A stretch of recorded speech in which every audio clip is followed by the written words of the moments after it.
প্রকৃতির রাজ্যে দুরন্ত শিশু বর্ণিল পাখার সঙ্গে তাল মিলিয়ে মেলে ধরেছে নিজের ছোট্ট হাত।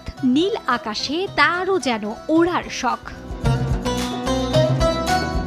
চিত্রা হরিণ, বাঘমামা আর ভালুকের সঙ্গেও ক্ষুদে শিশুদের ভীষণ ভাব। জিরাফ, ইমু পাখি, ময়ূর তারাও সামিল হয়েছে শিশুদের ঈদ আনন্দে। বাবার কাঁধে চড়ে কোলে উঠে কিংবা হাত ধরে ঈদুল আজহার বিকেলে মিরপুরের জাতীয় চিড়িয়াখানা শিশু কিশোরদের কলকাকলিতে মুখর হয়ে ওঠে।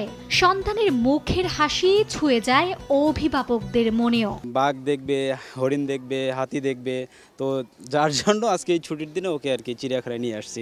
নগদের কাছে সব গ্রাহকই প্রিয়, তাই তো সারা দেশে ক্যাশ আউট চার্জ সবচেয়ে কম। আমরা আসলে সবাই চাকরিজীবী, দেখা যায় ওইভাবে বাচ্চাদের নিয়ে ঘোরা হয় না। আসলে আজকে যেহেতু ফাঁকা, ঢাকা শহরও মোটামুটি ফাঁকা, আমাদের রূপনগরে বাসা, সেই দেখা যায় বাচ্চাদের নিয়ে আসলাম চিড়িয়াখানায়। পশু পাখি সম্পর্কে জানলো ওরা, যেহেতু বইয়ে পড়ে ওইভাবে দেখা হয় না, সেক্ষেত্রে সরাসরি দেখানোর জন্যই আর কি ওদের নিয়ে আসলাম। খুবই ভালো লাগছে, আর বিশেষ করে বাচ্চাদের আনন্দ তো বাবা মায়ের আনন্দ। ইট পাথরের নগরীর বন্দিশালা থেকে কিছু মুহূর্তের জন্য হলেও প্রকৃতির কোলে আশ্রয় নেন রাজধানীবাসী। প্রিয়জনের সঙ্গে আনন্দ ভাগাভাগি করতে দেখা যায় তাদের।